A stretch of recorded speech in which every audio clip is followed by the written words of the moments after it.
G'day golfers. Ever found yourself redirecting blame and making excuses after having an absolute shocker on a golf course? I know that I have. Range was closed, I was a little cold, didn't warm up, I hit it in those 3 old divots. Then we have the podcast for you. We focus on how to fundamentally own your swing. Strike it pure and consistently shoot in the 70s. Be it if you're a weekend hack, retired and playing daily, a school phenom or a tour professional. We present and discuss facts and physics pertaining to golf, trying to keep our ego and opinion at bay. We dispel myths such as keep your head down, bend your knees, or my all-time favourite, game improvement irons. So stop drinking that mythical Kool-Aid and have a sip of ours. I think you'll find it both inspiring and refreshing. I'm Scott Young, founder of Swing, PGA professional and ex-tour player. Welcome to Pivot the Path. G'day golfers and welcome to Pivot the Path. Hope this finds you well. Fresh off a players week at the PGA Tour, which we'll get into later. Our improvement pivot point actually parlays the players. Say that quickly. The improvement pivot point parlays the players, which we'll get into in a second. So just hope this finds you very well. Still bloody cold here in NYC. We're meant to be playing on the weekend, but it was drowning rain and still kind of early 30s. So hopefully we get a bit warmer weather up here. Our kids have gone into lacrosse from basketball. So we pivot from chest passes to cradling and hoiking. So that's always good. Let's dive straight into news from the fairways. So we had the F1. Now, I love F1 for the parallels that it is, PGA Tour and it's the team. Whilst the individual might be getting the glory, it's the team behind them that really sets the tone. So again, shout out to Andrew Tudor and Cam Davis, and shout out to all the teams that make the player look like a superstar. So F1, we had a fantastic little story and narrative. As for those who don't know, I'm an F1 fan since I went to Melbourne with my old man, 30 years ago. I've been watching it pretty well every year since, and it's since the American private equity firm have jumped in and squirted some capital here, it certainly has changed the narrative, and Brad Pitt's F1 movie's about to drop, and so F1's now the it sport. But if you backpedal a little bit, when we were growing up, the Ayrton Senners of the world, the Nigel Mansells of the world, McLaren were at the top, Williams were at the top. So now the Melbourne Grand Prix has occurred. It's the 75th anniversary of F1, which is just so insane. And the McLaren team, so Lando Norris and Oscar, were the only team not to change in the off-season. And interestingly, like golf, being consistent produces results.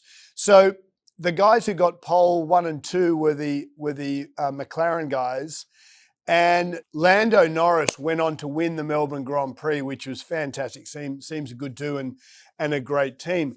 So I've been reinvigorated watching my F1 when Danny Ricciardo left and obviously retired from F1. And shout out to Danny. Hope you're doing some amazing things. He's a fantastic superstar there.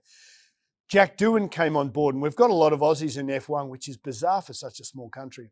But Jack's the son of Mick Doohan. I grew up as a motorcycle guy. I had a Kawasaki ZX7R. I had, had all these motorbikes growing up. Love them. Jack is the son of Mick, and Mick was 5-time 500cc. Now they call it MotoGP world champ. So he's got adrenaline in his blood. Unfortunately, Jack probably put a bit too much pressure on himself going into this week.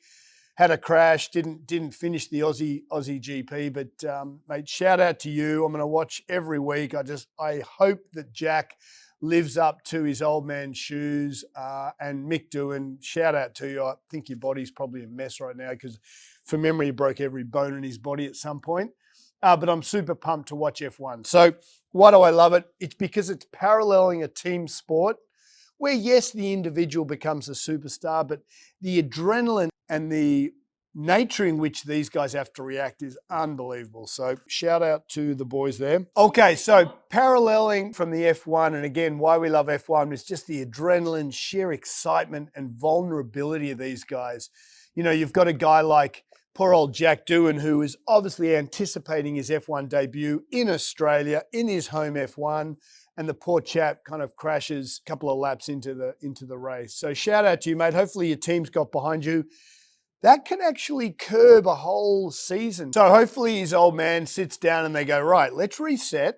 Had a shocker for whatever reason. It was rainy. It was actually such a shame it was raining so much in Melbourne, because it would have been a fantastic race. Albert Park is very hard to pass anyway. And with the rain, it was probably one of the more dangerous races in years. So shout out to Jack, mate, get back on the horse. I'm sure it'll be fantastic this week or next week. And let's shout on Jack Doohan coming through. Okay, so moving from F1 news from the fairways, or news from the track, as we should say, to golf news from the fairway. Very quiet week on the World Golf Tour stage. Corn Ferry didn't play, PGA didn't play, DP didn't play, which is actually quite weird. Don't know why they didn't play. We had Live Golf. Joaquin Newman won the event there, 17 under in Singapore. So that's solid. That kid just keeps on playing. So I'm not sure what his world ranking points. I'm sure we could look it up, because remember, Live don't get world ranking points, which is ridiculous. The men of the Masters, so arrogant, they can kind of choose who they invite, because the Masters is traditionally an invite only. That Joaquin Neiman is ranked 82 in the world, which suggests he will not get a start in the Masters, which is absolutely horrific. So I'd like them to open the game a little bit, which leads us to the PGA Tour.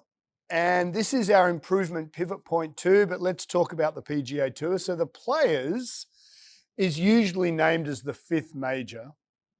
Very strong golf course indeed. The wind was blowing, the greens were fast.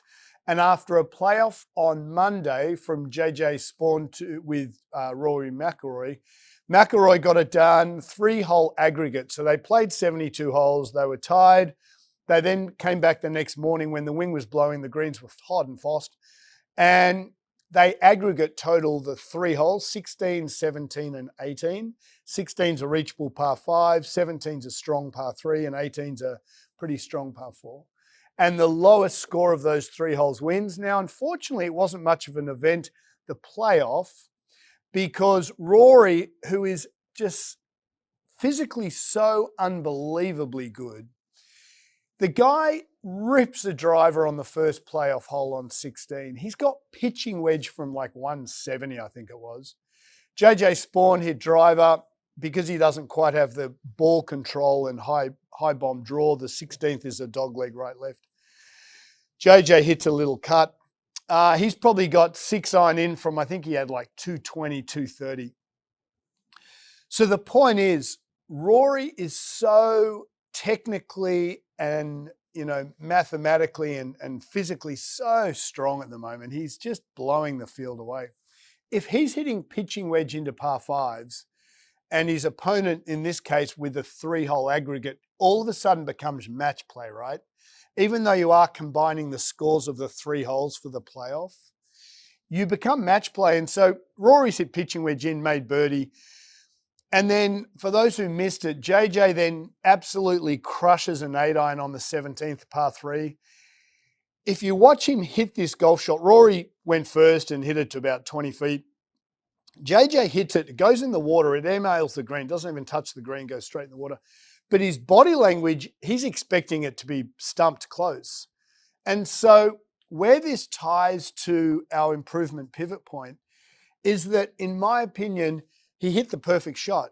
Now, it was the wrong shot, but in terms of building momentum and building confidence, as golfers, we are going to execute, and as long as we execute with precision, the outcome's largely irrelevant. In that particular instance, his 8-iron airmailed the green, he took double, triple, and he lost the event. But in hindsight, it's going to be really interesting to navigate who actually had the more positive occurrence. So let me just finish and close the loop on what happened. So Rory wins. He wins his 28th PGA Tour win. But tying this back and tying the PGA Tour back to how do we as golfers improve and what is our improvement pivot point, this is a really interesting discussion. I've met Rory a couple of times down at Seminole. Good guy. I don't ever claim to know him, but he seems a lovely man. The PGA Tour, because we have a void of a number one golfer right now, and Scotty Scheffler, the PGA Tour are trying to put him up on a pedestal. I don't think he's quite there yet. His stats are amazing. Unfortunately, he's not the most exciting person to watch, so that the sponsor dollars kind of don't roll in. Rory is a little bit exciting, but unfortunately, in my opinion, I don't believe he has the killer instinct. So the very first comment thereabouts he said when he was post-interview was, "I feel sorry for JJ." So let's tie this way back to Formula One. Max Verstappen is the world number one Formula One driver right now, and he is absolutely ferocious as a competitor. Lando, maybe not so much, but he's certainly he's in a quick car at the moment. But Max Verstappen is unbelievably ferocious in being competitive. Why do I watch golf? And I don't watch golf at the moment because there's no one who's ferociously competitive. In my opinion, Rory is physically probably better than Tiger, although I don't think the short game. However, unfortunately, what Rory doesn't appear to have is that killer instinct. Why I love watching F1 right now, why I love watching Ayrton Senna, why I love watching Niki Lauda's of the world. Niki Lauda, Michael Schumacher, Ayrton Senna, Alain Prost, all these guys were ferociously competitive. Greg Norman, Nick Faldo, Tiger Woods, Jack Nicklaus. Golf does not have a ferocious competitor, maybe other than John Rahm and Bryson. And unfortunately, with Live Golf, they're not competing. And so as much as I thought the tour commissioner at his big spiel was pathetic. They're trying to create this narrative of Rory's the greatest thing since sliced bread. A wonderful individual, but is not a killer instinct. If your first comment is to feel sorry for JJ Spawn, as a golf customer, I want ferociousness. I'm looking for Max Verstappen to dominate in F1. And so even though Max might not be in the quickest car, his ferocious competitive spirit kind of trumps that. And if I look back at the improvement pivot point and tying this way back to how do we improve, the nature of swing is to instill in our community, when you practice, you leave the session better than when you began the session. And if I look back objectively, which is my entire business model, is being objective to improve golfers. So if I look back at the players this past week, I actually believe wholeheartedly and sincerely that JJ Spawn had a more positive experience than Rory. Because deep down in the secrets of our little soul here, if you want to break 75 as a golfer, I absolutely promise you, you don't need to be that good. You need to be consistent with your practice. Consistency doesn't need to be every week. I think if you practice 1 hour a week, you'll break 75 consistently. But let's say you can't through work, travel, kids, what have you. If you are consistently practicing, that is, for the time you have, you leave better than when you started. I practiced yesterday here. I hit pitches for about 30 minutes because I'm working on just flipping the club a little less. As I improve my thoracic rotation, I can now keep my arms straight with a golf club. My pitching technique has improved because I've improved my thoracic side bend and rotation to the left. That's undeniable. So after hitting about 25, 30 minutes of pitches just beautifully, I was hitting them perfectly, I then went to my brand new 7-iron. I was hitting 7-irons. And I left a better golfer than when I started. One thing that I'm going to try and really impress in you guys is you must practice with intent, with pragmatism, and you must be objective. Your goal to practice is to leave a better golfer than when you started. Let's tie this back to F1. Because Max is ferociously competitive, I think his car was down. We don't know the ins and outs, still came second. To Rory, who's, in my opinion, the best physical golfer that's ever been. Say it again. I think Rory, tee to green, is the best physical golfer that's ever swung a golf club. He is unbelievable with his talent. But unfortunately for the guy, but maybe better for him as a human being, he's not competitively ferocious. So the up and down he should have had on 16 during regular play, he should have got up and down from that par 5, right? He should have held a lot more putts. He missed, unfortunately, 5 putts left, both in the tournament proper, 72 holes. Then again, 3 putting on the 16th. The point is, I think Rory's going to leave the playoff and his 70th hole, 71st, 72nd hole with actually a lot of self-deprecating doubts because he's missing a lot of putts left now when the pressure is applied. Whereas JJ Spawn, he's lipped out thereabouts on the last putt, hit a great putt. He's airmailed that 8-iron on the 17th, absolutely, but he struck it pure. He's then played the most amazing little chip shot that no one talked about on the 17th after he hit it short. The point is, every time he played golf, he performed and executed on those shots, apart from the 3rd hole where he was behind the tree. Tough shot. But the point is, JJ Spawn stepped up to the plate whilst Rory, again, I think because of his length, pitching wedge, 2-putt birdie, put the pressure on him. The point is, we've got to leave an event better than when we started. And I think, and I hope, because I'd love to see Rory win 2, 3, 4 majors, is I don't believe that he stood up to the plate as well as his performance and well as his physical ability allowed him. My point is, I think there's some skeletons in the closet, which we talked about in November. And this is no way trying to be negative. This is just calling a spade a spade. On that 3rd aggregate hole where he's missed that 8-footer, I mean, he's missed it by about a cup and a half, which for his level, that creates momentum for the improvement pivot point. Golf is a game of momentum. And so as I watch some of our community come in here, wildly hit balls and walk out, that creates momentum. And what they don't realize is if you create momentum in a negative light, time and time again, that momentum creates habits. And that habit creates patterns. And those patterns create sub or post 80 rounds. So when I see these PGA Tour guys shooting above 80, I know their foot's off the gas, they're walking in, and the care factor's gone. But unfortunately, what that's doing is creating habits. And golf, to be the best we can be, is to create habits of perfection and discipline and commitment.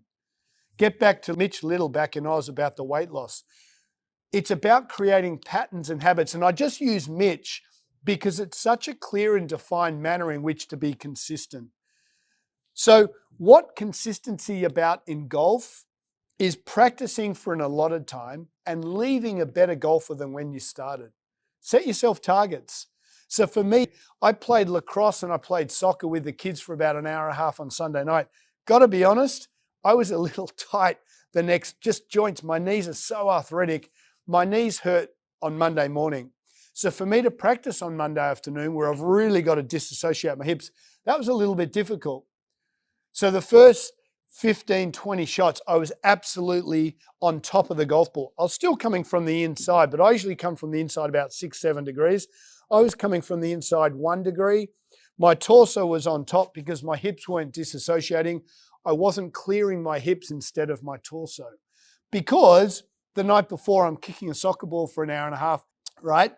So what my point is I had a motion either to work on my short game or grind through it, but I wanted to leave the session better than when I started. And that's all consistency's about. Rory won his 28th PGA Tour event and just phenomenal. I never won a PGA Tour event. So this is not for 1 minute being negative or diminishing that result. But what I'm throwing at you is that I know deep down in Rory's heart that he had about 5 or 6 putts that he should have holed. The kid should have absolutely got up and down from 16. Wasn't even close to getting up and down. I guarantee you, put John Rahm, Max Verstappen if he played golf, Jordan Spieth back in the day, Tiger Woods, Jack Nicklaus, Greg Norman, Nick Faldo in that same situation, and they're not having a playoff the next day. They're winning that event and off they're going. I don't believe Rory's ferociously competitive. He just happens to be absolutely brilliant. Again, in my opinion, best ball striker, shot shaper, and physical game, in my opinion, that's ever played. Tiger's the best golfer that's ever played. I think Nicklaus is the most ferocious that's ever played. The point we're trying to make is that what we're trying to do is learn from these tour events. We're trying to watch our people on PGA Tour. We're trying to watch the Nelly Quarters of the world and saying, what does Nelly possess that I can also possess, which is ferocious competitiveness, right? And so that's a learned skill. Some of us are born with it. I am certainly not born with that.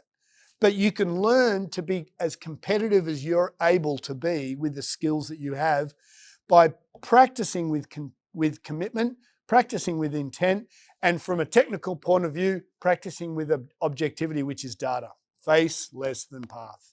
And so this week, as you start to practice, really make sure that just before you start to hit that first putt, chip, or shot, make sure you've set parameters so that you can quantifiably leave better than you started. And I'm really starting to knuckle down on all the golfers in here and saying, hey, did you leave better than you walked in swing? Because oftentimes through work, my boss is being a dickhead, I just get objectively lazy and I'm not committed to the process. As I said, we are not a 5-iron connect. We are not just an entertainment-based platform. We are one of the few platforms on the globe that is an improvement solely focused platform. Every time you have an hour at swing, I want you to leave better than when you walked in. And if you just do that time and time again, you will become a better golfer. All golf is to break 75 is to be consistent. You don't have to be Rory. You don't have to have the mental skills and hold 30-footers downhill like Tiger with a broken tibia. You don't have to be Jack Nicklaus and hold putts at the age of 46. You don't have to be Greg Norman and be number one for 10 years straight, or Nick Faldo, who's just an absolute beast. You just need to do the simple things consistently. Work on your putting every single practice session you have. Work on your chipping every single practice session you do. Be a better golfer leaving than when you started, and I absolutely promise you, you do that week in, week out, you're going to break 75 all day long. You don't need to hit the ball 300 yards. So let's tie it back. What's our improvement pivot point? Be better when you leave the session than when you began. Rory, please get your team around you. Talk about that missed putt on the third aggregate. Talk about why you didn't get up and down on the 16th. Talk about how you lit that putt in on the 72nd to actually make the playoff. You've got to take a step back and be objective with your game. I wouldn't actually say, hey, I won my 28th PGA Tour event. I'd be saying, wow, I left a lot of food on the table there. How can I be ferociously better in the moment so that when the Masters, the Open, and the PGA and the US Open come around, I can win those events, because Rory should win. He is physically so brilliant. We hope that Rory wins the Masters or the majors coming up. I hope in hell that all the LIV players get to play. So I can't wait for the LIV golfers to get back onto the majors. I can't wait for Nelly Korda to get back on the LPGA. Why? Nelly, John Rahm, Bryson, these guys are ferocious competitors. And I think the US PGA Tour haven't got a ferocious competitor with brilliant skill. Rory has brilliant skill, not a ferocious competitor. John Rahm might not have the best golf swing in the world, but is absolutely ferocious in his competitiveness. But unfortunately, due to LIV, has probably lost that a little bit. Bryson, ferocious competitor, not playing enough golf. So the quicker we get LIV back to PGA Tour, the better, so we can get these ferocious competitors back on PGA Tour and we can create that excitement that PGA Tour are missing right now. Remember, you can absolutely own your swing with the work you put into the game off the golf course. The newsletter drops Fridays. Make sure you send it to your crew. We're trying to encapsulate what it is to own your swing. Break 75. You just need to be consistent. The work you put into your game off the golf course, be better than when you started in that hour or 2 hours of practice. And I absolutely guarantee you'll own your swing and you'll break 75. We'll see you next week. Cheers.